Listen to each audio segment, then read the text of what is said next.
So Kalimah, if you will share your screen with folks again. Yes. Thank you. All right.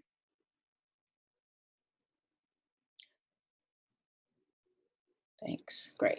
So for folks that are not familiar with Zoom, if you don't want this presentation to take up your whole screen, you can go up to the top of your screen and you'll see something. It should be in green saying you're viewing Kalimah Johnson's screen. If you click the view options on the drop-down menu and click original size, that should make things smaller for you. So it won't take up your whole screen. I think it says exit full screen or something like that. Okay. And to speak, what you want to do is you will unmute yourself. And then say what you have to say. So with that, I'm going to turn it over to Kalimah to say hey to everybody. Hi everybody. First of all, Zoe, thank you so much for this opportunity to talk about the work that we're doing here in Detroit at the SASHA Center with our communities. There are some things that we can do a lot better. I'm hoping to hear a lot of feedback from folks, but I'm super excited about this consortium. I'm super excited about this opportunity because I love talking about the work. I love talking about how I've gotten to the work, how we continue to do the work, especially in the city of Detroit.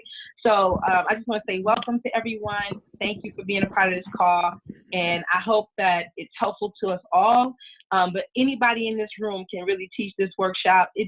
When we have the opportunity to connect and talk like this, it gives us an opportunity to, again, break silence, to put voice to visibility of the work that we're doing, and provides us with a chance to connect. And that's to me, a gift that is just priceless. So thank you.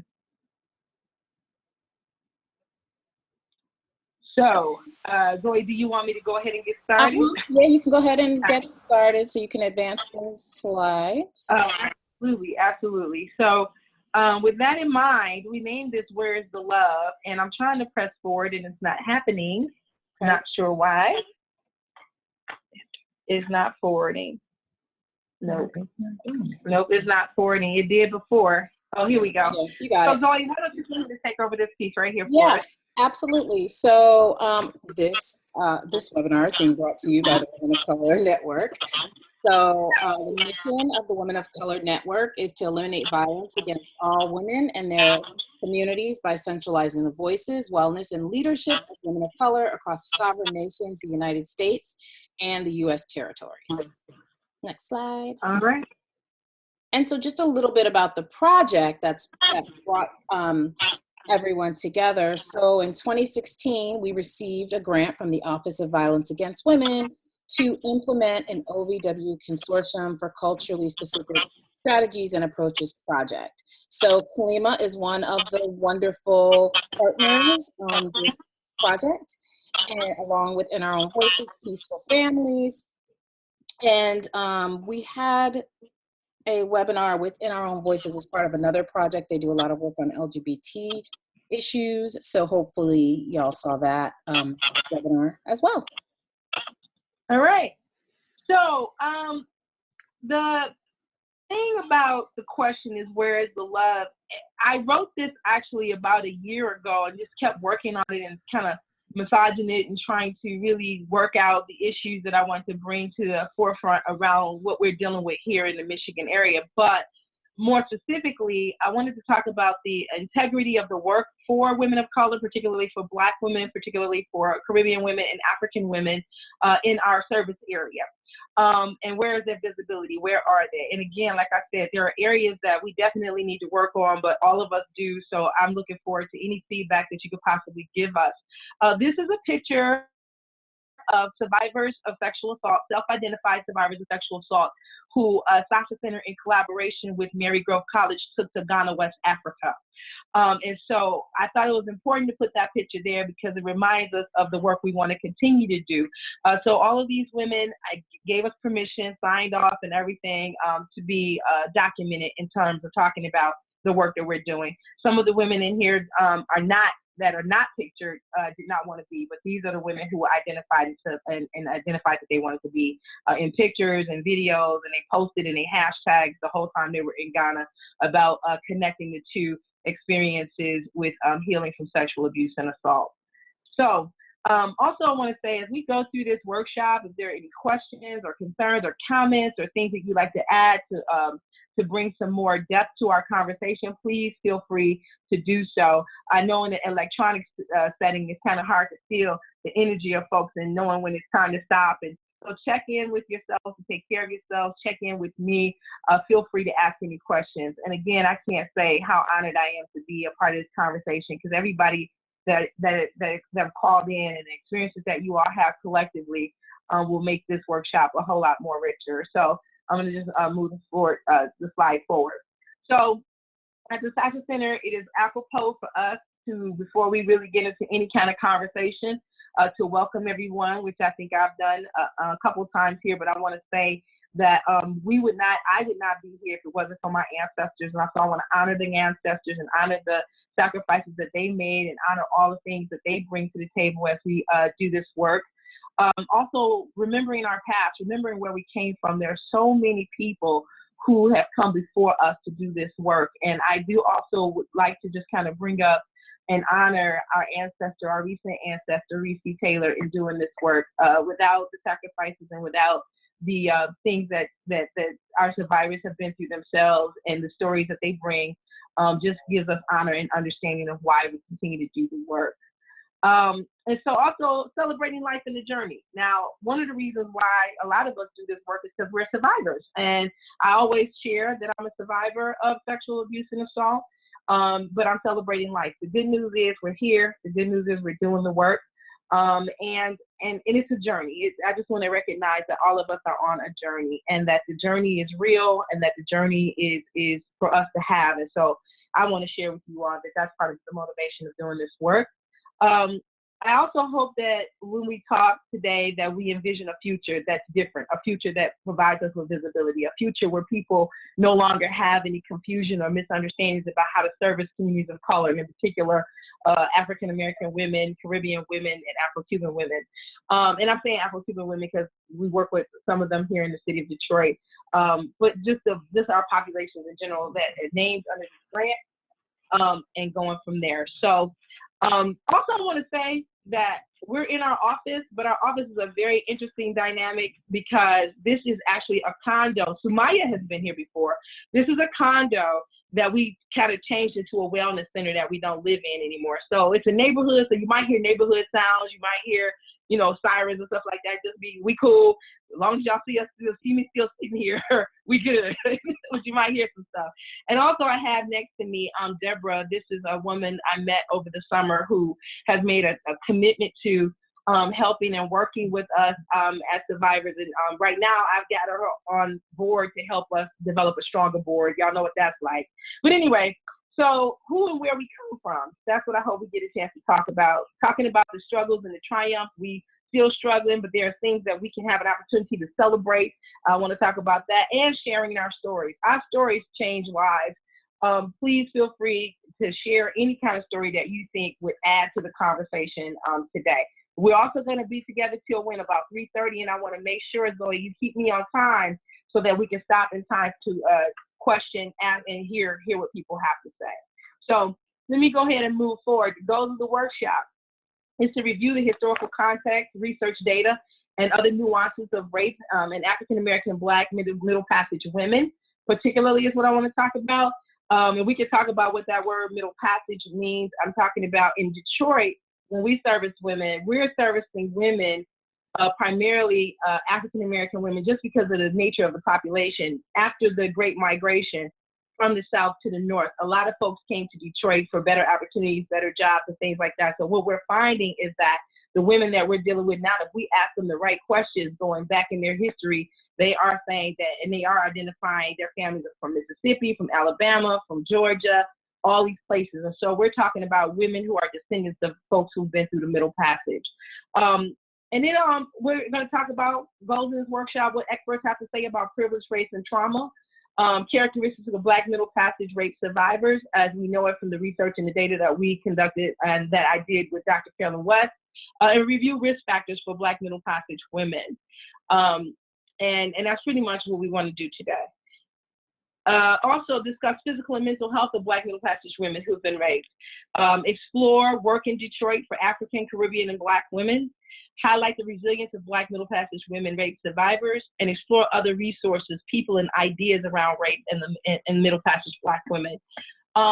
What I also want to say too is that I am not cognizant of the fact that a lot of leadership for rape and women of color in Michigan, per se, we got a long way to go in terms of our visibility, in terms of being at tables, in terms of having conversations around how we do the work in this area. So again, I cannot tell y'all how honored I am to be able to share the stories of what we've been doing, the good, the bad, and the ugly. So let me keep it going. So sexual assault programming in Detroit, for those of you who want to know, there are even fewer that concentrate on communities of color, but we do have sexual assault programming in Detroit. The SASHA Center is a program intended to fill in the gaps in service from a culturally specific perspective in the city of Detroit. So we partner with those other organizations. They're very familiar with us, and we partner with them in 3 ways. We partner with sexual assault and domestic violence agencies for technical assistance and help in terms of helping them work better in communities of color.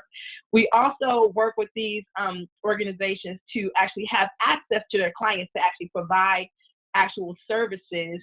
And then we also collaborate with them when it comes to events, workshops, community involvement, that kind of thing. So we partner with all of the major sexual assault agencies in Detroit, and they are familiar with the SASHA Center, and that's kind of how we operate. Very interesting stuff we'll get into more later around what SASHA Center does for clients, which is the thing that's closest to my heart in terms of talking about the work, because we believe that technical assistance is important, education is important, but we also feel like as African American women working with other women of color, particularly African American women, providing the service to help people integrate the experience and the trauma of rape is exceptionally important for the work that we do at the SASHA Center. Okay, so I would be remiss if I did not share this quote from Angela Davis all the way back in 1989. It says here, Black women were and continue to be sorely in need of an anti-rape movement. Now, I know that some of you may or may not have ever seen this quote before, but if I could see folks, how does this work? I mean, how does this phrase strike you? Like, can they chime in, or can they type, or whatever they need to do? But my question is, what stands out about this? What do you believe about it? How do you feel about it? What does it say to you? How is it speaking to you? So if folks want to chime in verbally, you can take yourself off of mute and just give us your answer, or you can put your answers in the chat and I'll read them aloud.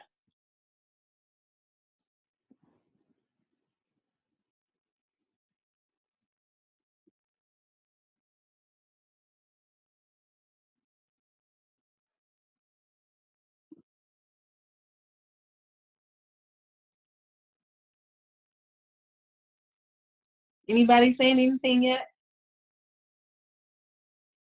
Got it. So, yes. So here's what I want to say. Oh, wait, hang on one second. So Sheba McCann's put in the chat a movement that is specific to Black women. A movement that's specific to Black women. That's how it stands out to you. And do you think we need that, or do you think it's required, or what do you think needs to happen in order for it to happen? Do you think it's already happening? That's more questions. Sorry.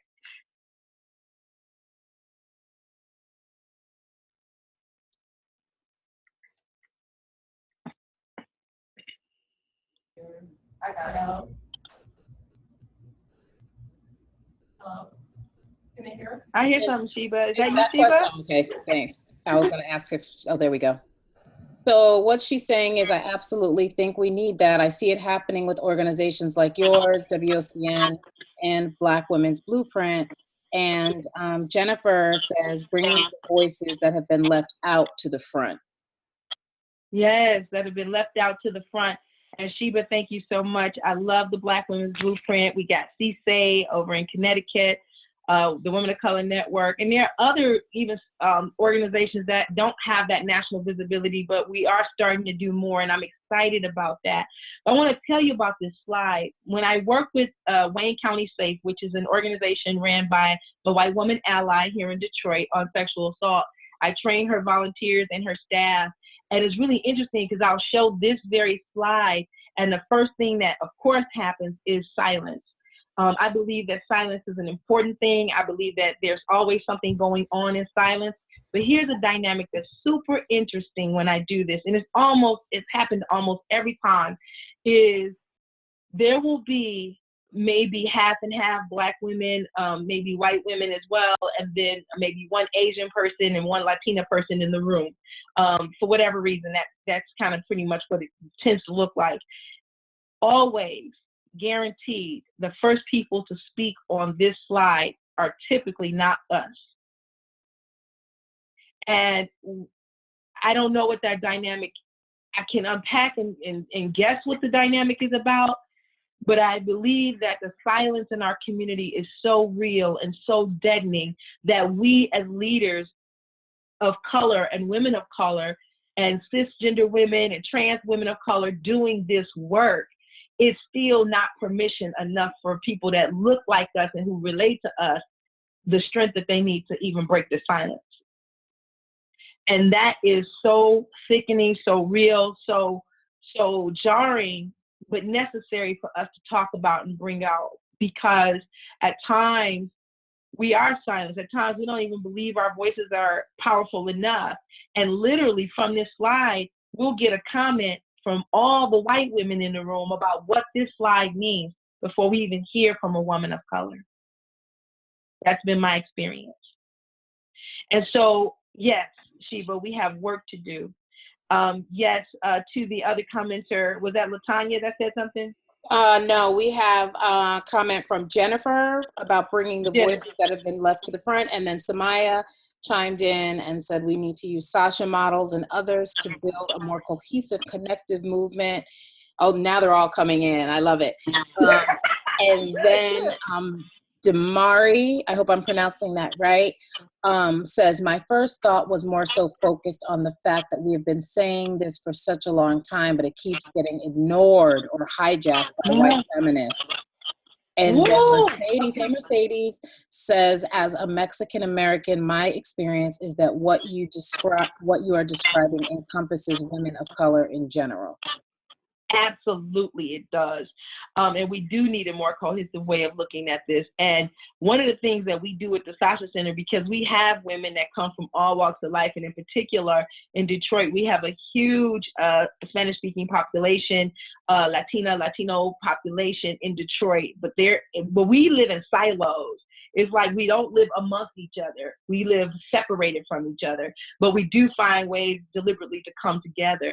And yes, one of those things is bringing out those commonalities. And so I'm so glad that you brought that to the table, because, and I have a slide in here about intersectionality. I just want to say that please know and understand that this workshop was built for you all to get to know what we're doing, but is not as a way to make anybody invisible or absent. Our intentions are to expand and to do our best. So all your voices are important and they matter. And thank you so much for sharing that. You're absolutely right.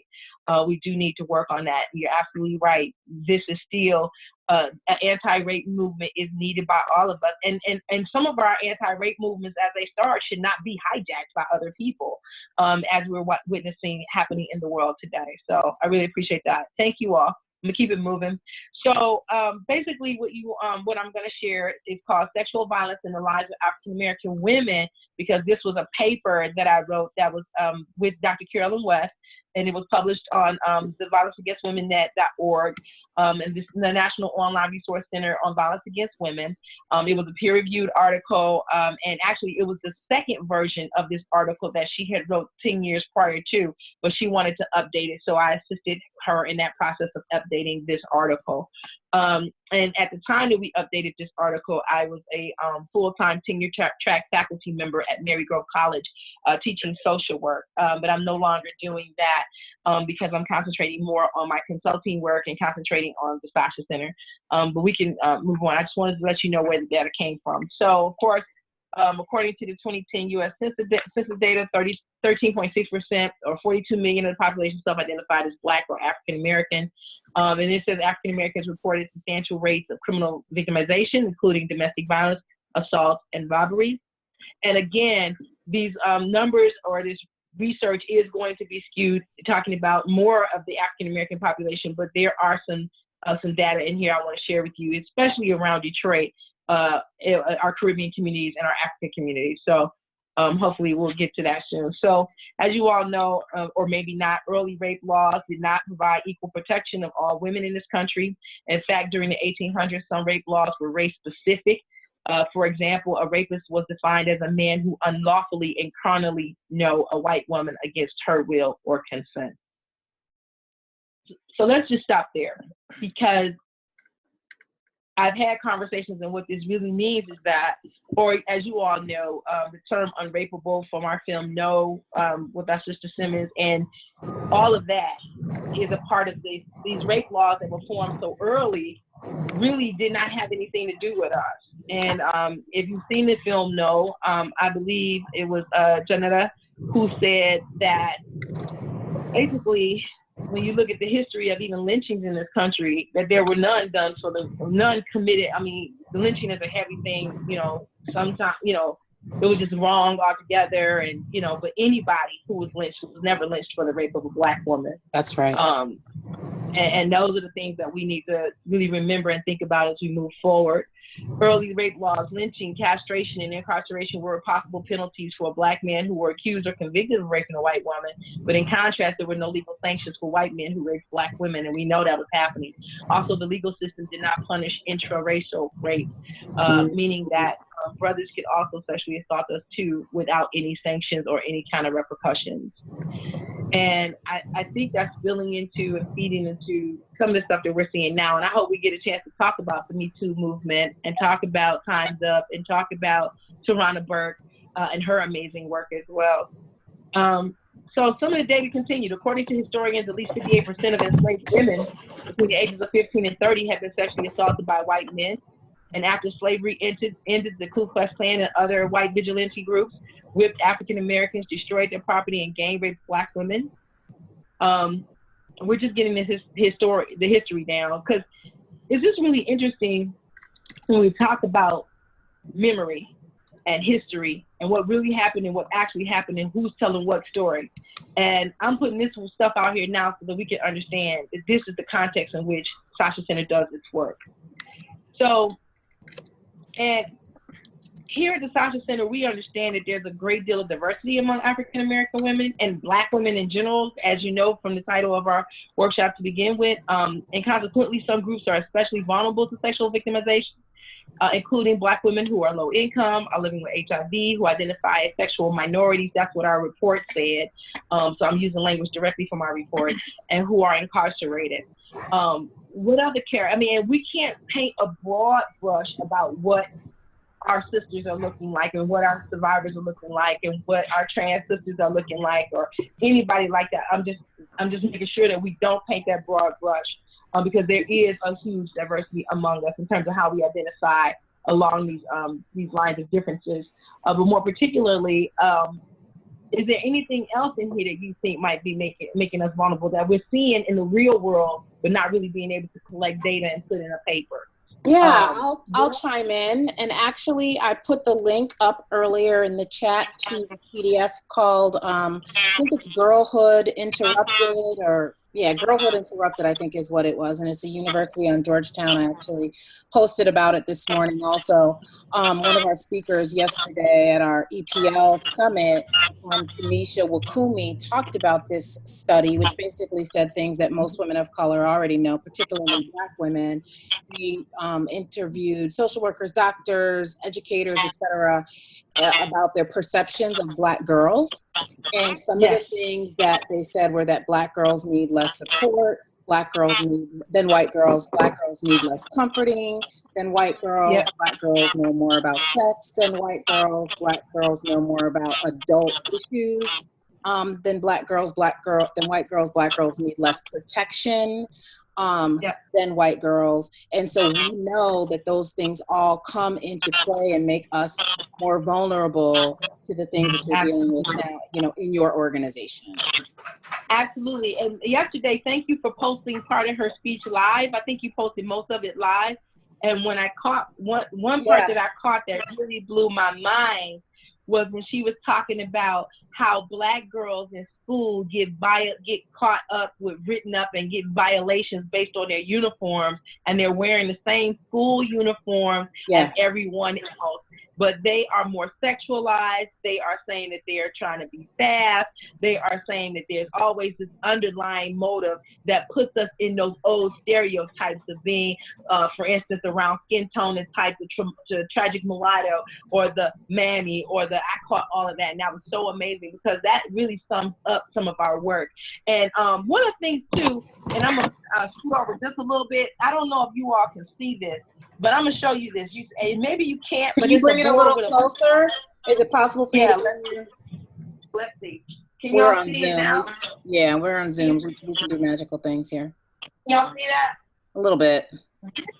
All right. Well, it's gonna be a real model, and what I have is survivors of sexual assault, advocates in the community, men, and we're all developing this model called the Black women's triangulation of rape, which keeps us from getting funding and also keeps us from actually disclosing that we've been sexually assaulted. And it's talking about all these environmental factors. And it's called really the SASHA model. And basically, we're talking about how victim blaming and rape culture impacts the whole entire idea of how we seek services, how people see us, what people really believe about us that is untrue.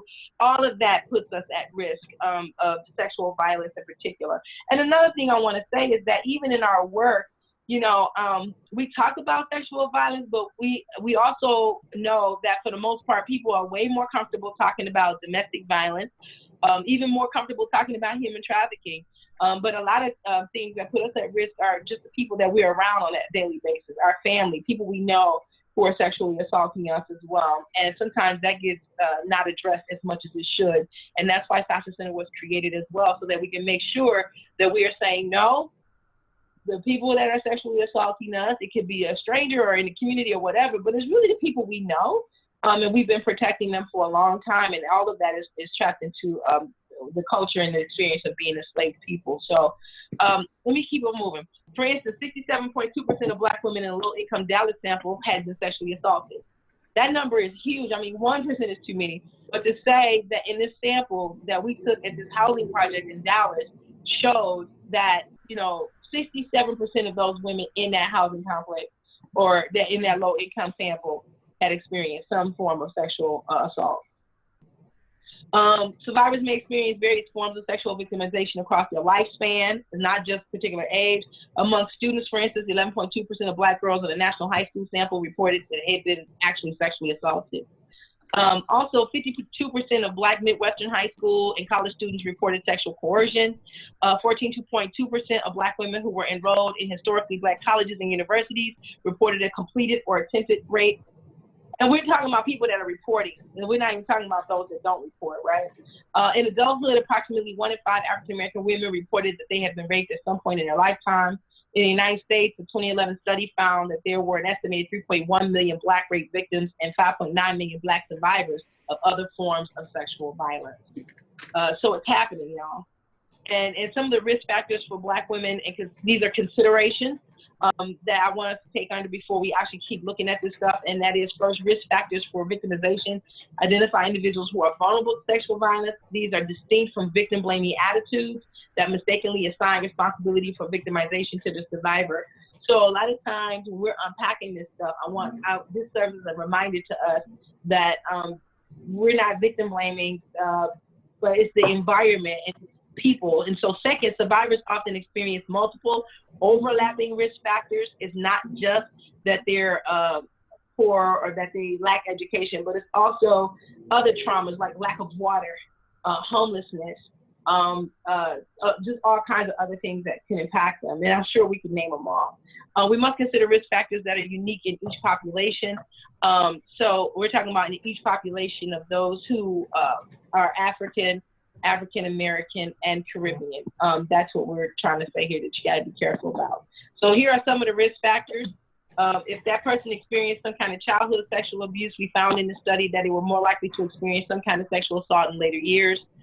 Poverty, incarceration, having multiple partners, previous trauma not of a sexual nature we found, drugs and alcohol use and addiction, and I'm sure there are others, and I want to stop there to ask you, but this is what I really want to bring out on this slide.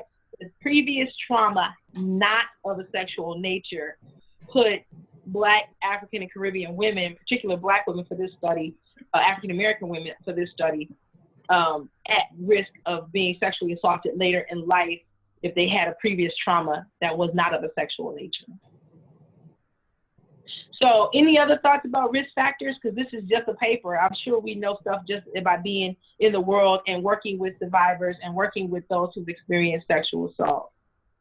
Yeah, and I would love to hear from folks, and I know that Kalimah would too. So folks want to take themselves off mute and chime in. We really would love to hear from you about some of the things that you've heard so far. We think I might have a possible minor in religious studies. Samaya, is that you? She's still on mute. Somebody took themselves off mute. I thought it was Samaya. Yeah. Oh, okay. I can't hear him. Somebody at a 608 number. Did you want to say something? I see you took yourself off mute. Oh, this is Deborah. I didn't mean to, so sorry.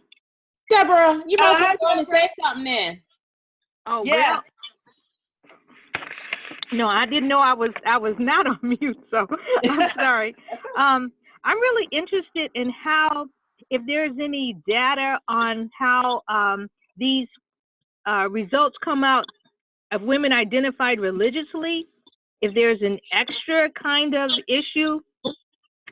Oh, yeah, and I would be interested in seeing that data too.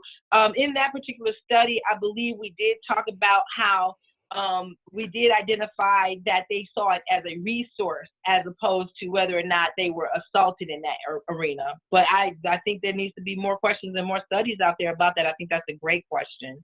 And I would be, if in some kind of way parts of this group leads to that, I would like to contribute to that kind of research endeavor. Oh, yeah, absolutely. And there are organizations, I'm thinking about the one organization that's in Atlanta. It was a domestic violence agency that worked directly in the church. Yes. And then we also have a religious-based organization that just got OVW funding, the class grant particularly, here in Detroit. And it's a big mega church. So I'll be interested in engaging LaDonna a little bit more around finding out if we can explore that some more. Absolutely. Absolutely. Any other risk factors people want to maybe identify?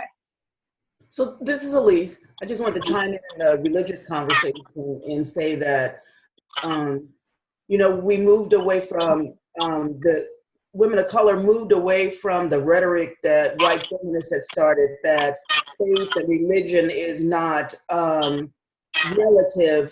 relevant in this movement. And so women of color who are grounded in self-religion or faith, we slowly pull that away and said, no, religion can basically be a help or a hindrance in our work.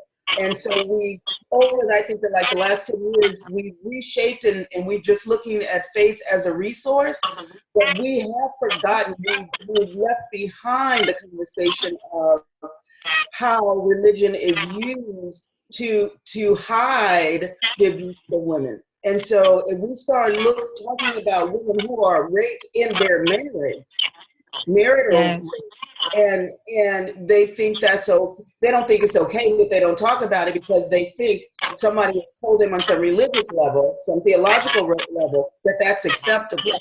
And how many, so many young women are being raped, dating men and thinking that's gonna be their husband because they're being led that direction and they're being raped, you know, and they're going to church with them or wherever, the mosque, the synagogue, whatever, and they're pulling off that facade of everything is okay in hopes that they will marry this person.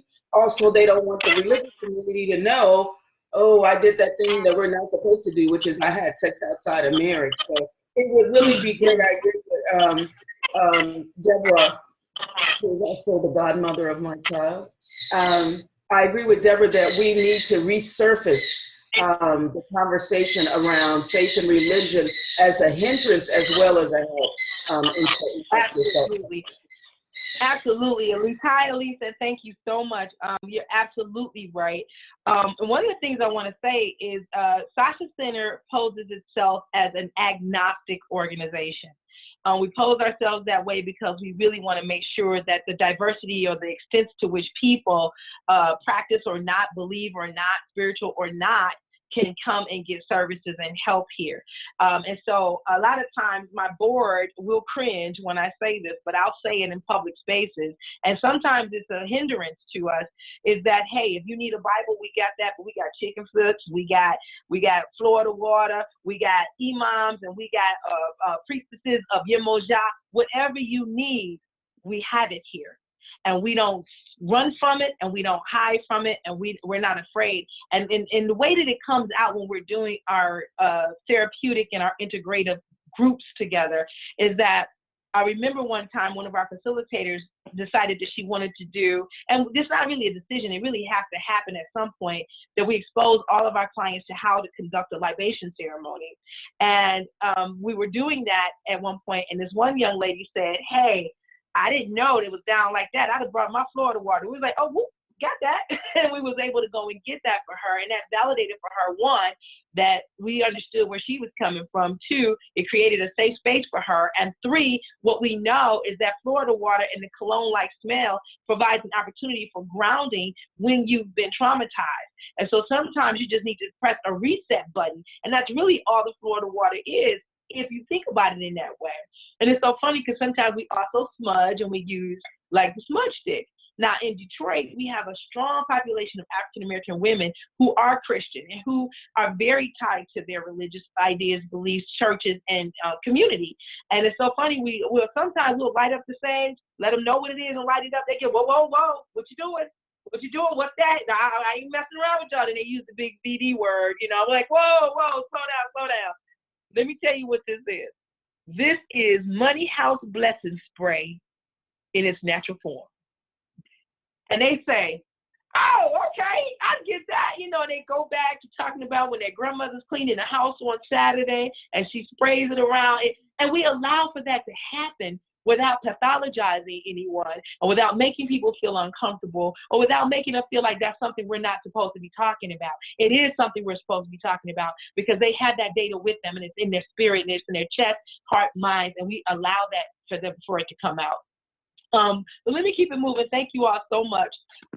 Disclosure, these very things that I was just talking about becomes a challenge for our sisters, especially if they are have been exposed to things where they've been made to feel bad about having a certain way of looking at their healing. We never assume that women don't have, or survivors or victims, I should say, don't have what they need already to heal. But they face barriers, and these challenges include rape myth acceptance that fosters blame, the internalization of fear or reinforcing the image of Black women as sexually promiscuous, or Jezebels, the cultural mandate that survivors should be strong Black women who are able to handle trauma without assistance. Zoe was just talking about how that came up at the conference yesterday. And when I worked at the Detroit Police Department, for instance, we had officers that would not even take pictures of women who were dark-skinned because they didn't feel like the scars would show up enough.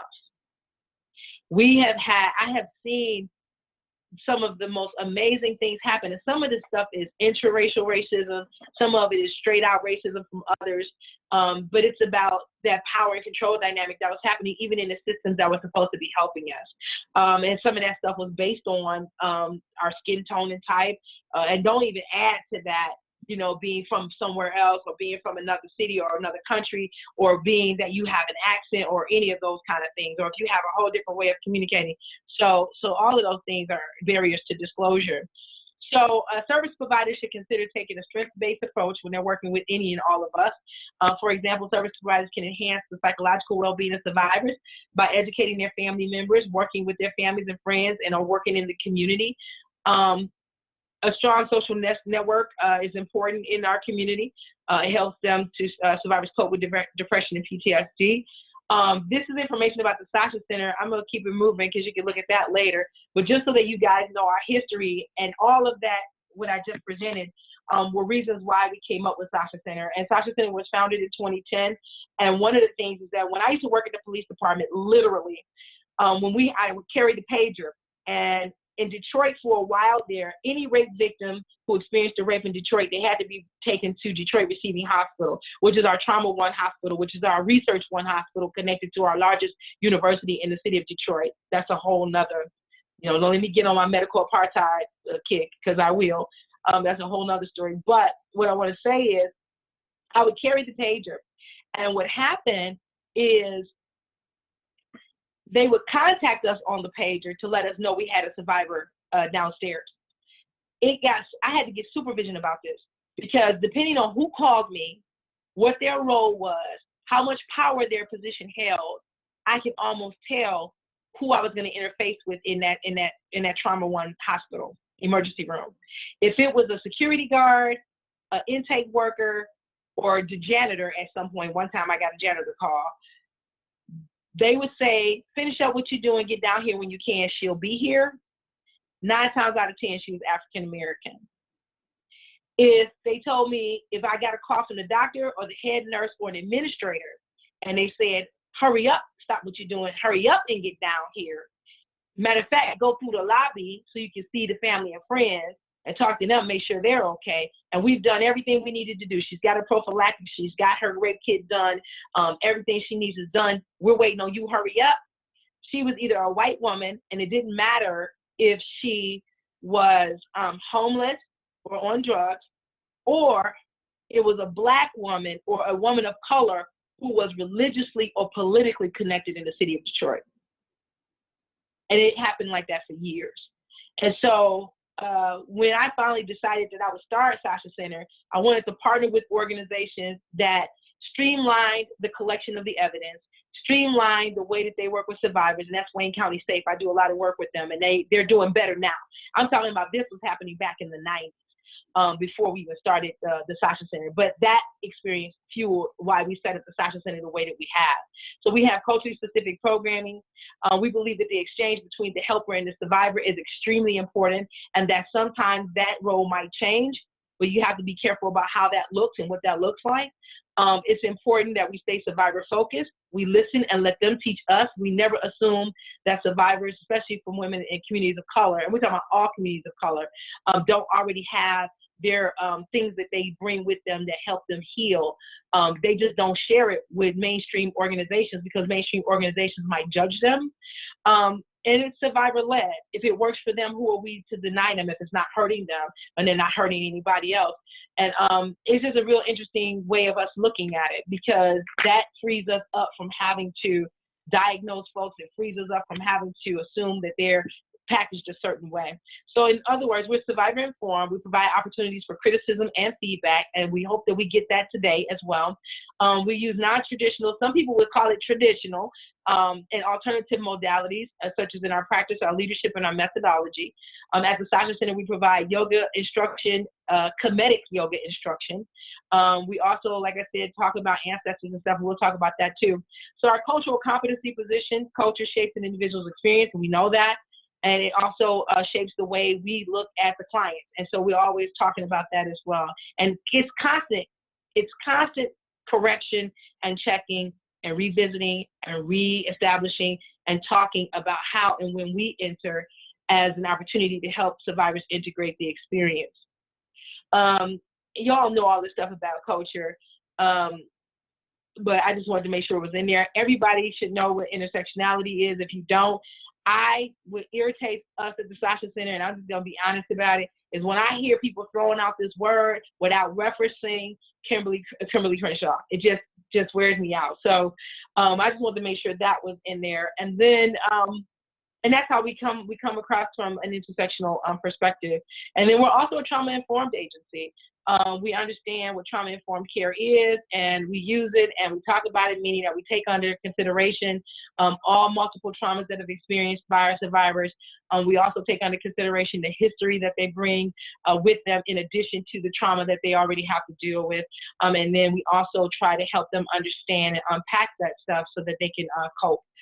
And I can go on and on. Let me go past some of these. So SASHA Center, we are about the business of creating sacred space, building courage, reclaiming power, breaking silence. We're intentional about that. Celebrating culture, not analyzing it, but actually celebrating it and making it more visible. Bridging our history with our future. And we believe our stories are as well. We believe that our stories, those of us who do the work, are as relevant as the survivors, but we also believe that the survivors' stories are paramount. Because there are opportunities where the exchange sometimes is really helpful when they know that they're not isolated, and when they don't see us as what I would say sterile kinds of like therapists, traditional in that way. And there's a lot of ways that play out. So these are just images. I should have given a trigger warning. I do apologize. If anybody are uncomfortable with these visuals, these are some of the visuals that I think are extremely important for people so that they don't ever forget our history and where we came from. And Danielle McGuire is one of our researchers at Wayne State University who wrote the book and told the story of Recy Taylor and talked about Black women, rape, and resistance. Now, I'm going to say this too as well, is that there are so many more voices that need to be heard from women of color, particularly around these issues. And I just hope that we are motivated and continue to remind ourselves that we have to tell our stories as well. I put this in here for a very specific reason. At the SASHA Center, when we do technical assistance and we're working with white therapists and white organizations or white RAN and white therapists or therapists in general, who think that dog therapy is like bomb.com. So no diss to people who love animals. I love animals. I have 2 cats myself.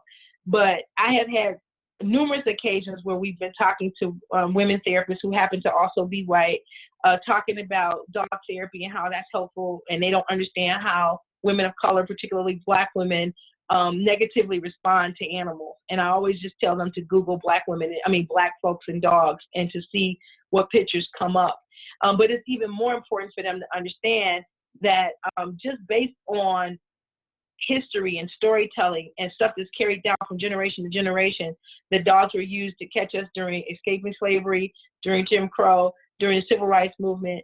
And then even women now having to navigate spaces to get to work in certain urban communities. I know in the urban community that I'm in, we have a problem with big stray dogs. And so when you have an African-American woman or a woman of color respond negatively to you about using a dog as therapy, you have to really look into the context and the historical stuff and data that may come with it, even if she doesn't have the language to explain it, or even if she doesn't know why she doesn't like dogs. Just don't assume that this person is like an animal hater, or don't assume. And then a lot of times, I'm not trying to paint a broad brush again, because we got a lot of Black families, African families that have animals or have dogs, and they take good care of them and all of that.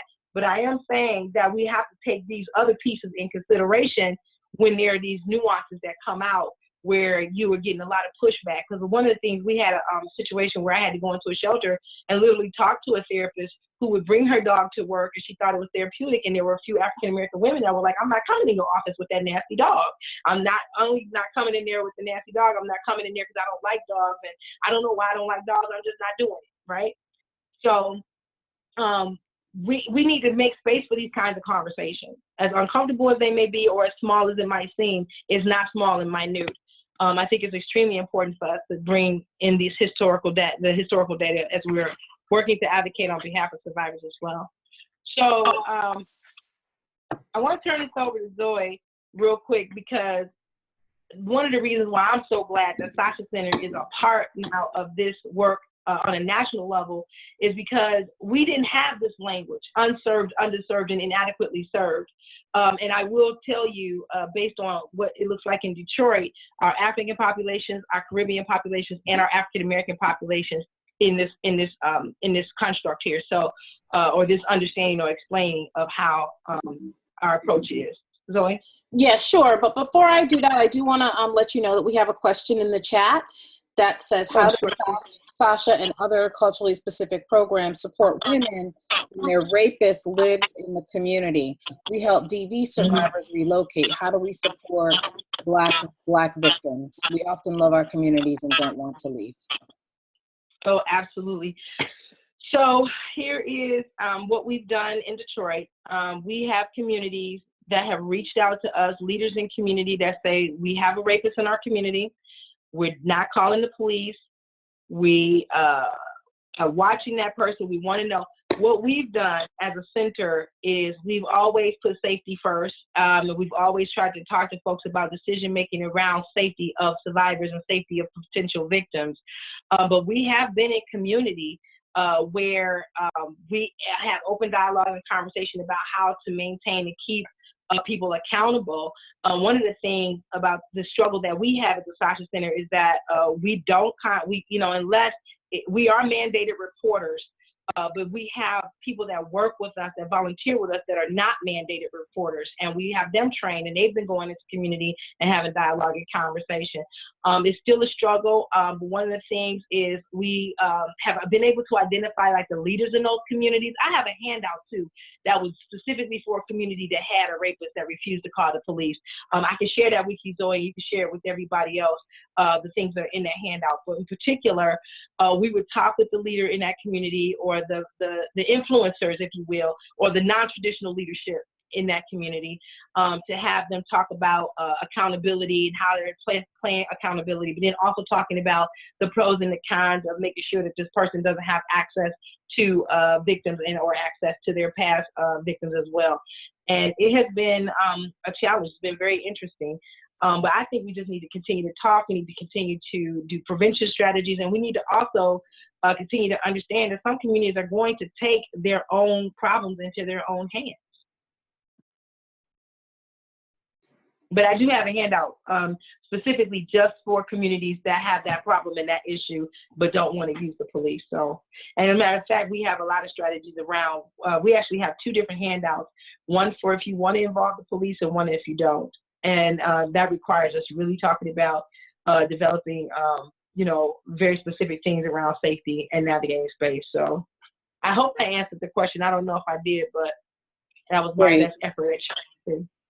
Great. So you want to, great, going back to this. Okay, so this spectrum, this grid, these terms were created by our CEO, Tanya Lovelace, in thinking about the needs of those in the communities. One of the things we talk about at WOCN is that our organizations, our populations are not monolithic. We're more than one thing, and we have a different range of experiences when it comes to the services we receive, right? So this term, unserved, underserved, and inadequately served, really was created by Tanya to give people a more expanded view of where people fall. And sometimes people fall in certain places based on their geographic location. based on their socioeconomic status, based on their gender expression, etc. Right? So, and we have lots of information about this on our WOCNinc.org website if you're interested in what we call the 3-tier approach. So we have unserved populations. So those are the folks in our communities that have no services available to them. They are facing severe isolation. So these are people that are just often completely off the sort of grid of services, right? And again, this can be because of geographic location. They could be, you know, we've done this training around this across the country, Elise and I, for quite a while now. We go to places like, I don't know, Iowa, what do we go? Utah. And there's even places in California where folks are so rural, they're so spaced out. And so they just do not have services available to them, right? Yeah, like that in Detroit.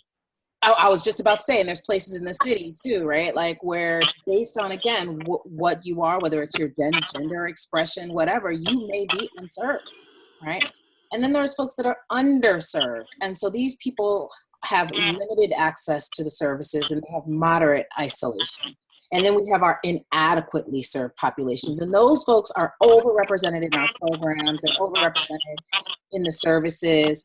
And so what that really tells us is that they are getting access, but the quality of the access they're getting is limited. And so one of the things that we're sort of hearing from various listening sessions that we're doing is that mainstream organizations think they're meeting the needs of people because people of color are showing up. But often people are showing up because because that's it. That's the only game in town. So that doesn't mean that the services you're providing are adequate to those people. That just again means you're pretty much the last sort of stop on the train.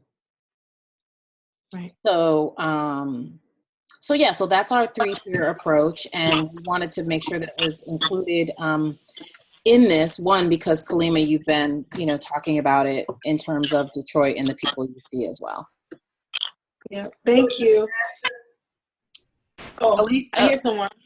Yeah, I see Elise took herself off mute. So do you want to add something? Yeah, it's just to the 3 tiers. I just wanted to say, usually when Zoe and I are talking about the 3-tier approach, we're usually mostly focusing on helping mainstream organizations understand their own programmatic and systemic barriers.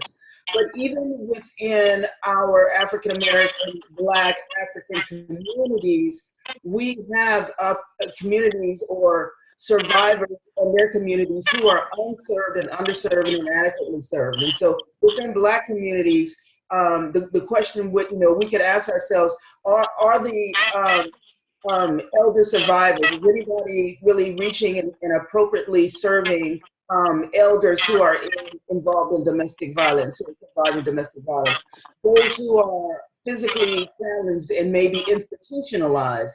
Are we reaching those people in our ABC communities?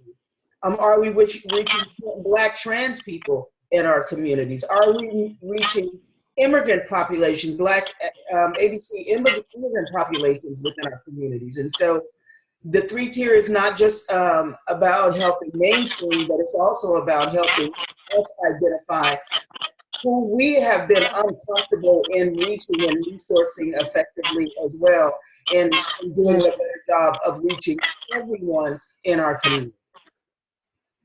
Thank you, Elise. And I really appreciate you saying that, because that also helps me talk a little bit more about what we do at the SASHA Center to try to reach populations. Like I said, a lot of our work is in collaboration. So one example of that is that we actually worked with La Vida, which is our Spanish-speaking, primarily domestic violence sexual assault agency in Southwest Detroit. What we did was SASHA Center provided an English-speaking facilitator. They provided a Spanish-speaking facilitator, and they ran an 8-week group of a knitting circle. around healing. And so we're trying to, like SASHA Center tries to reach by collaboration and trying to do that, but we still have a long way to go. But I'm so glad you mentioned that. And then also in terms of talking about our Main Street organizations, they really believe that they're doing the job because they have the numbers. But really, when you start asking them about the other nuances, they just fall short. So I'm so glad that you said that. And there was a question in the queue, Zoe? No? Okay. Yeah, all right. So putting the link for the 3-tier in the chat. So the question is, Kalimah, are Black women talking or not talking about incest and about the boys and the men in the families who are pedophiles? Is that an area of silence as well? And just so you know, we have about 29 more minutes. Thank you. No, we're not talking about it. It's too sad. It's too hurtful. I don't know why. I mean, I'm just saying what I've heard. I think in Detroit, the way that it looks and what's been really interesting to me is like we have a lot of leadership, a lot of Black women leadership who are really trying to get human trafficking talked about. And every time we talk about it, that's fine because that's important. We need to talk about that too. I say, what about the sexual abuse and assault that's happening within our own families and within generations? We need to really begin to start thinking, talking, and healing and integrating those experiences and demystifying those experiences. We're not talking about it enough. I think we should. I think it's important that we do. That's really one of the main reasons why SASHA Center was formed, so that we can get in these groups and really unpack that. Oh, another thing, Elise, I heard her say about, are we servicing populations with disabilities?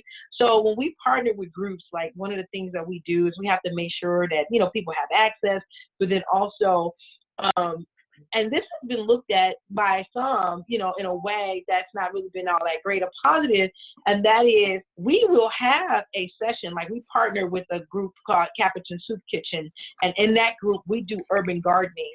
And so because there's so many sexual assault survivors in all different circles, what they did was they offered this opportunity to people who were actually in their program learning how to do urban gardening, who also identified as people who've experienced sexual assault. And it was a gamut of folks in terms of age. And so when we had,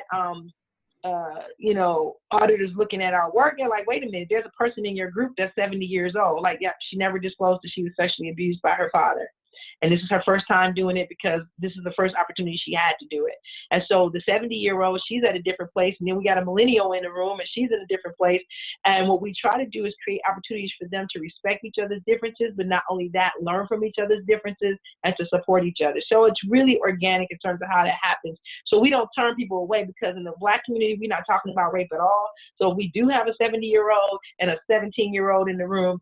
We try to figure out ways that they can connect, and we really try hard. And sometimes we connect at the activity. Sometimes we can't connect on the issue, but we'll connect on the activity. Like, look, can you pull this weed over here? Or can you bend down and get that for her? Or can she tell you and teach you a little bit about how to really grow mints?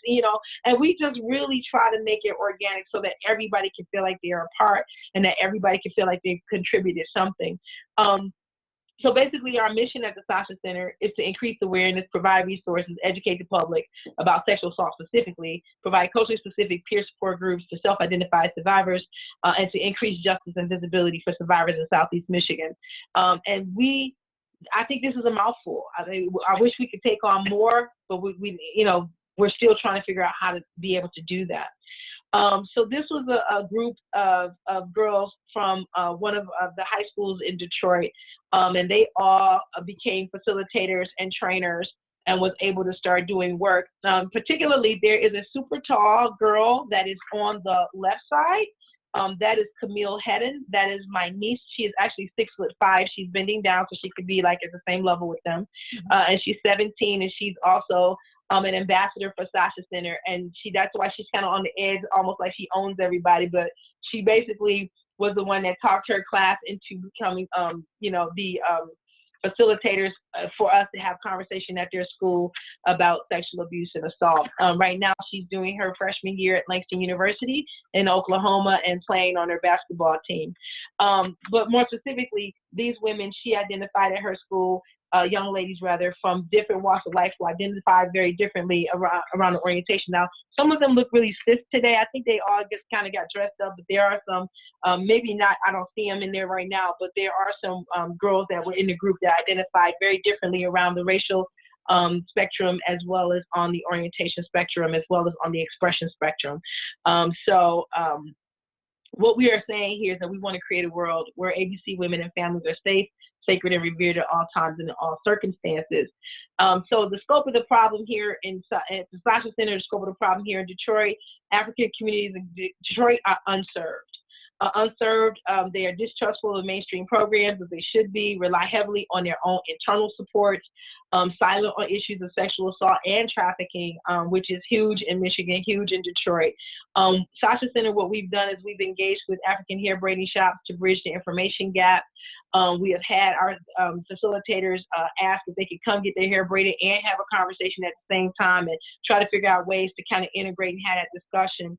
Out of one of those interactions, we were able to at least help one girl relocate to another family that was safer, in her opinion, besides what the track she was going on. Because some of our African braiding shops here in Detroit, and that particular one that we spend a lot of time with, some of those women actually live in the shops as well. They don't have homes. They live right there in the shop. The shops are owned by some of their husbands, and some of them are multiple partnered and just really silent. We spent a lot of time with one particular shop in particular, trying actually sharing food and learning language, and they was teaching us Wolof in French, and we were trying to teach them, words and things like that. And so it's been a while since we've been outreach to them, because we haven't really had the resources or the time, but we definitely can't use that as an excuse. We got to continue to push forward. We got to continue to try to assist. But that one particular shop knows that they can call our SASHA Center if they need anything, but we do have to do better in that. And I saw some reaction from Elise. Elise, did you want to say something? Okay, all right. What about you, Zoe? Okay, so definitely we know we got more work to do in this arena. So African American Black communities in Detroit, they are inadequately and underserved. Silence is real about sexual assault, which is apparent in the question we got about the extent to which we're talking about incest.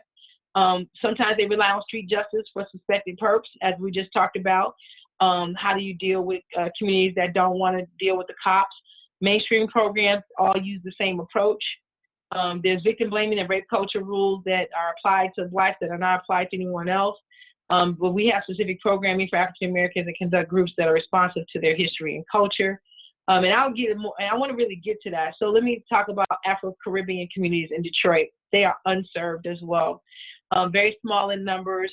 The last statistics that I looked up in terms of Kurt Metzger is a surveyor of people in Detroit. He's credited with being able to be the one person that knows how to count the numbers of who's in Detroit. And I called his office, and they got back with me and let me know that at the last time that they collected this kind of data, which was the census, there was only 5,679 people total that identified as Afro-Caribbean in Detroit. That also, I assume that they're distrustful of mainstream programs because we don't see them and we're not serving them. Rely heavily on their internal support. Silent on issues of sexual assault, may only interact with programs out of fear. And SASHA Center continues to search for ways to engage this population. We have not been successful at it at all.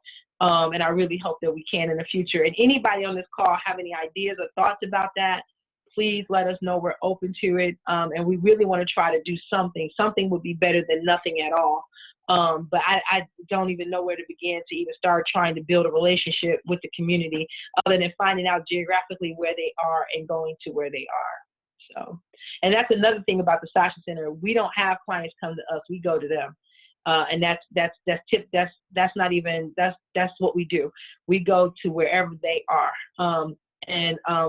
We're really thinking about trying to create a program where we actually attend and go to Thanksgiving dinner, Christmas dinner, Easter dinner, family gatherings, family reunions with our survivors as a means of support. And we're still trying to figure that one out, but we're actually working towards that as well.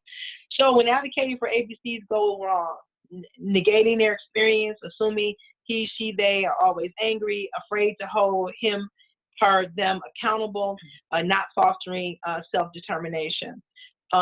And then, not allowing them to bring their history to the table as well. And I'm sure we can talk about more about how those things can go wrong. Environmental factors, victim blaming, ignoring his, her, or their story, making him, her, or them feel invisible based on their race, their size, their age. Trying to act like you don't see them when you're actually looking right at them. There's a failure of a system here in Detroit. ABC Women in Service Agencies, including us, we still got to do better.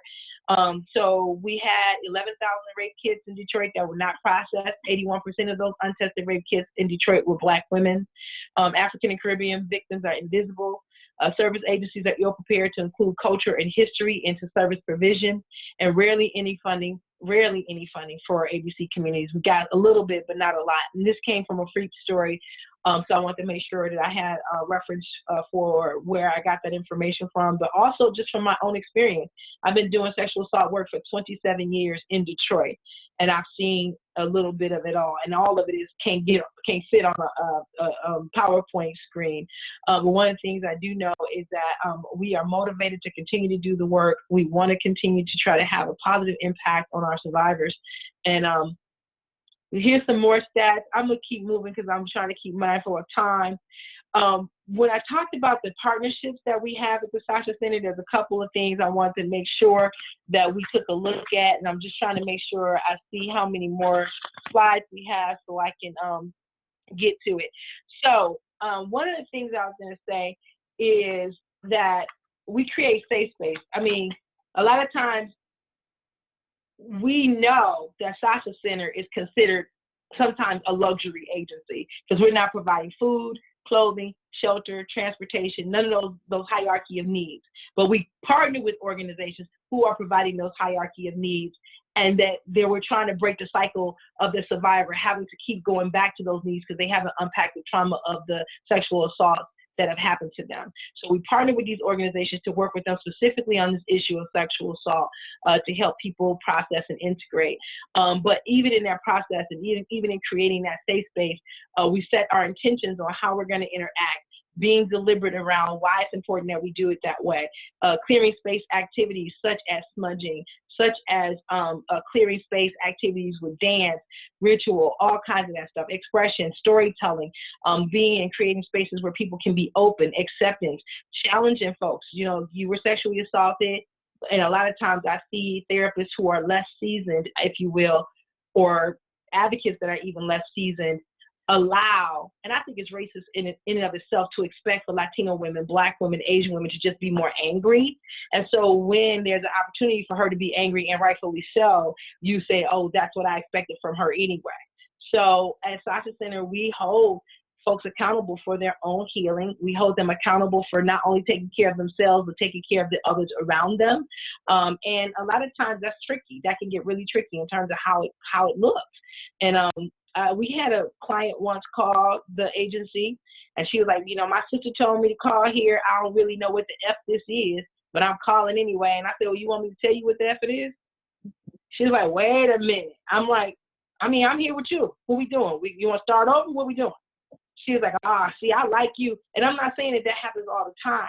But what I am saying is sometimes, what does it really mean for us to be present with folks? And then say, well, you know, when you call and you use strong language like that, you know, we don't really know how to respond to you. So how do you want us to respond? How do you need us to respond? And then that opens up a whole other dialogue. And we had a group once where a woman blamed herself for her own sexual assault because she went down one alley and not another alley because everybody knew that the pig lady lived down that way. Now, in Detroit and in a few other major cities, there's these urban legends that people tell, these stories that they tell to hopefully, you know, have a lesson in them or something like that. People have done PhDs on urban legends and storytelling. And if you don't know, if you're not familiar with the story of the pig lady, you may misdiagnose her or misunderstand her for sure when she says she didn't go down that alley because of the pig lady. And when I was a kid, just hearing her say it was a trigger for me because my mom used to scare the hell out of me with the story about the pig lady. She ate kids, but she only ate them Monday through Friday from 8 a.m. to 3 p.m. and never in the summertime. Ask anybody. And so the idea is, where am I supposed to be during that time? in school. But some of these stories really impact the way we navigate space. And so we have to be deliberate in understanding and studying and understanding where these concepts are coming from. So I just wanted to share that with you in terms of what it looks like. So here we have an integrative exercise. Answer this question in the form of 2 or 4 statements, phrases, sentences, ideas, or thoughts. And the question is, if based on the information and the stats that I'm giving you now, if you're not outraged, we should be outraged. But my question is, just so that we get there, what outrages you about rape in ABC communities, and what can we do about it? Just if you could take, like, I don't know how many minutes we have. Zoe, help me out. Yeah, absolutely. And thank you for so much. You've given so much information. I'm so glad that we're recording.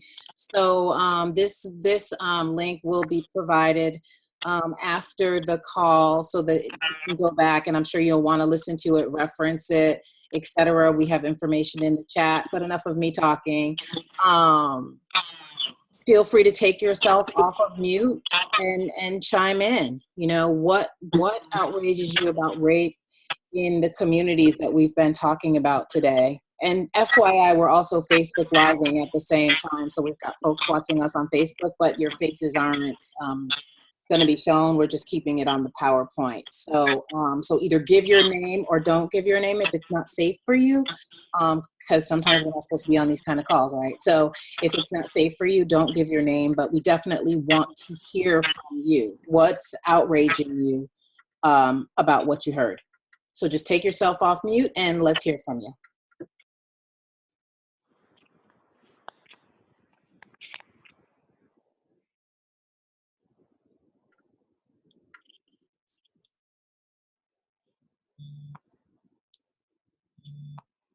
This is Tasha from WOCN. One thing that absolutely infuriates me is victim blaming. And I was raised in a society of silence. Things happen to you and you just move on. And that's one of the things that always made me angry growing up. And as an adult, I'm learning how to deal with those issues, learning how to speak out. Right. Wow, thank you.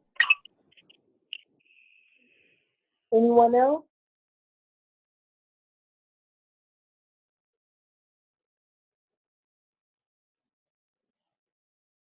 So I guess for me, this is really the thing that angers me the most, and I recognize that we're recording, and so try to be good about it, is funding. You know, we get a teensy-beensy piece of funding for our culturally specific organizations. At the federal level, we get an beensy piece of funding from foundations. You know, I was looking at stats sharing with us the other day, where funding to communities of color, in a pot of 100%, we get like less than 15% of that money. Yeah. And so the thing that really angers me about that is that it makes us turn in on ourselves. It makes us become the thing that we hate. And so culturally specific organizations have become like mainstream culturally specific organizations, because we only have the resources to build relationship with those who are easily accessible. So heterosexual, adult, able-bodied, et cetera, et cetera. But we are not, and so it forces us to create divisions in our own community. And so we don't be inclusive and fully servicing our full community, which for me always translates into, oh, that means there are some people who are disposable. There's some people who don't matter. Of course, we know that's not true, but that's the bottom line. When youth can't get services, when young boys can't go into shelters, when young girls are in shelters with their mothers, but there's no services to deal with their trauma, when elderly people at home, and one of them is being abused, but we can't do anything about it. When we have disabled people, that's hard of hearing people who don't even think we care about them. We sometimes don't even know that they exist out in the community. And so that's not how we treat our communities. But this framework and the way the funding happens in this field has forced us to create these inner circles, or these circles of accessibility for our communities, and so a lot of our community goes unseen, misrecognized, and unserved, and that's the thing that outrages me the most. Yes, and so I think you summed it up very, very well. And what I want to know is, what can we do about it? What I think continuing, I'm so glad that we have this opportunity for all of us to continue to talk and to be involved and engaged. But what can we do about it? Do we have to come up with more creative ways to provide services? Do we have to figure out different funding streams that might be able to assist us better? Do we, how, anybody, what are we doing? How can we do that? What can we do now? I think the Woman of Color organizing and this collaborative is key. I also think us sharing ideas across the board is key. But is there anything else that we haven't heard that we should hear? What can we do about this outrage that we have? Because we got to turn it into something good. We got to do something good. Yes, Ashe. Ashe. We got to do something good. We got to make sure that we stay visible. We got to make sure that we continue to do the work in spite of, continue to put survivors first, voices in the forefront and foremost. And then also continue to challenge and educate those who have the funding. Because one of the things the SASHA Center is trying not to ever be is that technical assistance organization that goes around and tell people who do have the funding how to treat us. We want to do and both. Technical assistance is cool, but the other part of it is we also want to have access to treat us. So I'm going to read what's in the chat. You have about 7 minutes to wrap up. But we do have, in addition to all the suggestions you gave, Kalimah, about what we can do, is to use social media to continue to say what is not popular and or necessarily politically correct. We can also continue to stay in front of the Me Too movement with Tarana. And so again, I wanted, and then Sheba's saying, I really appreciate the opportunity to connect and learn from other Black women like Kalimah and SASHA. I feel like the key part of us moving forward together. So yeah, so in these last couple of minutes, Kalimah, as you're wrapping up, what else do you want folks to know? I do. Let me move on to the next slide, and thank you all so much. Here are some people we need to know and know now.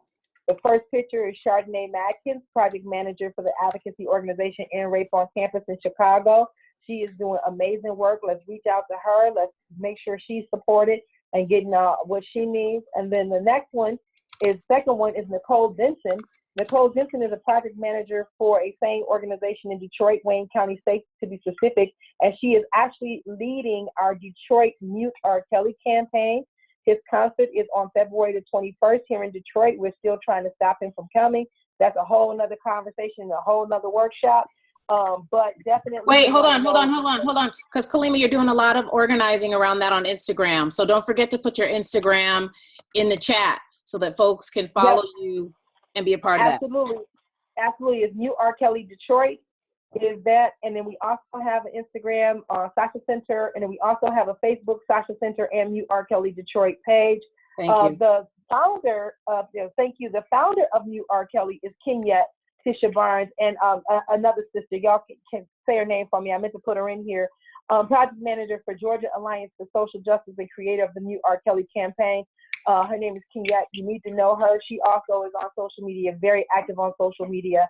But definitely, these are some things we can do. We can support these movements, support these sisters, support trans folk. We got to get more involved and engaged with the LGBTQI community. And then also, I want to say that wherever your outrage is, it can be right here in your chest, right here. But that outrage is really waiting on us to tell our stories, right? And to wage love for each other, for our markers of difference, and all of that. And I know I got a few minutes, so I want to end. I did write a poem about serving Black women who are raped, and I don't want to share all of it because I don't have a lot of time here. But here are some existing programs. Of course, SASHA Center, Wayne County Safe. There was a Woman of Color Task Force. Tracy Helms is the contact for that, but I just found out a few days ago that the coalition has decided they don't want a Woman of Color Task Force anymore. Right. So that's a whole another story. I heard that yesterday. But definitely Tracy is a woman of color that is at the coalition, and she's still available. Additional resources, okay, you guys can see that later. And know, I done named all the powerhouses and the heavy hitters that are doing this work. This is a picture of us in Ghana, West Africa. Some of the survivors, not all of them, are in the picture, but those who agreed to be in the picture are here. And I will probably be planning another trip to West Africa in a couple of years. But here, there's no greater agony than bearing an untold story inside of you. And I just say, let's keep talking, let's keep telling the story. And just to give you a little bit, how many minutes do I have, Zoe? 4. 4. You're doing amazing. Okay. Yeah, all right, so listen. I was given this assignment. I'm actually working on my PhD in composition and rhetoric, and I'm in a creative writing class. And I was given this assignment, and I decided that everything I was going to write about was going to be this time, this movement, and how it's impacting us as Black women. So this poem is called Service, Black Women, Bullets, and a Bar. But I probably won't get to the bar part. But it says, serving Black women who've been raped requires a special kind of skill. Serving in Black silence that is so loud, all you hear are the echoes of screams embedded deep into her soul. Her heart held bullets at those who claim to love her. You can't be afraid to confront her. You may have to meet her on the left side with hand extended for holding and grounding her. By the way, her feet left the floor a long time ago. Black women who have been raped got all the nerve enough to swerve. Left hooks, she left looks with side eyes that would kill. Her innocence never existed. Reconstructed after slavery, reconstructed after births of films and movies and books. And Black women who have been raped were reconstructed after the death of hip hop. Reconstructed into Sarah, Sapphire, Safrine. Black women who have been raped, morphed, and disguised in disgust, repackaged as entertainment. Serving Black girl magic has us thinking she is resilient, knowing full well that she is mad. Madness cannot sustain her. Hashtags and the Me Too movement has left a bad taste in her mouth upon moments that still reveal that she is Jigaboo. Burke has been raped, and Black women be always loving the D, right? Right? Black women can't be raped. They can't be sick or tired, can't be loved or admired, can't light fires of healing. We too busy kneeling and taking knees and killing trans and butch women. We too busy placing blame, creating shameful recollections of Tawana and Robin, Anita and Crystal. Pistols and promises are never enough to protect her. And sometimes I just want her to open her throat canal and tell on folks who touch her and dare us not to tell, who rush and say victims lie all too well. The 81% of untested rape kits in Detroit got Black DNA in a box at the hands of mostly Black men whose ancestry comes from patriarchy and lynch-inspired silence. Better take it to your grave. The goings on in this house need to stay in your mouth. That's why I love hardcore, too strong, two Black females. It takes a little more convincing and stroking, invoking ancestors, burning sage, exorcisms, dance, and rituals. It may not ever be enough to bring forth her broken for healing and love stroking, but serving Black women who've been raped requires a special skill. So I hold on to the sad stories and traumatic memories for a day of new hope, new revival, new life, new focus. She deserves more than that. She is more than that. She is loved, and the outrage is done. Let it go. Well, we'll just drop the mic on that. What? Thank you. There's nothing more to say. Thank you. That could have been the whole presentation. Should have started with that, right? Yes. Listen, Okay. Stay focused. Okay, Focused. so it's 3:30. We want to be respectful of people's time, but people on the call, we need that whole thing that Kalimah just did. We need information about SASHA Center to go viral. So when you get this YouTube video, I'm going to need y'all to share this video with your networks. That We need to get together because we need to just put that whole, what you just did, we need to put that, we'll talk. Yes, Yes, that got ma'am. me fired up. I don't even know what else to say. There's resources in the chat. Copy and paste them. Kalimah, thank you so much. Do you have any final words? I mean, that was everything. What else can we say, sis? I love you. I love you It too. was not your fault. You're doing a good job. We all doing a good job. Just show up and let's step out. We deserve it. Yes. Healing. Yes. Healing is possible. Yes. I say and boom, shot. Yes. Yes.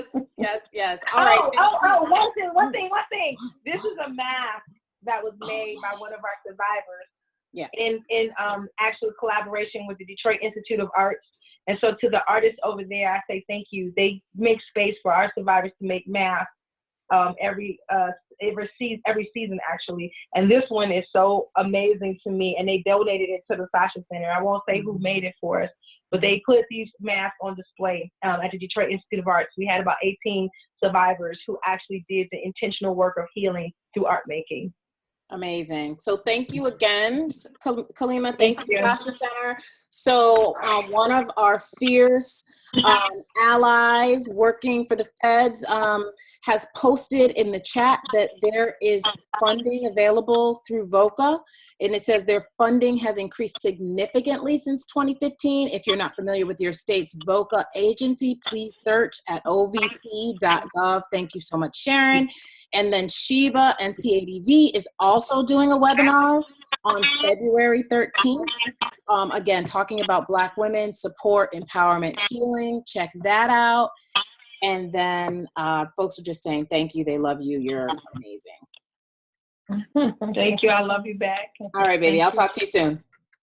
Talk to you soon. Bye, Okay. Elise. Bye, everybody. Bye, everyone. Everybody. Take care.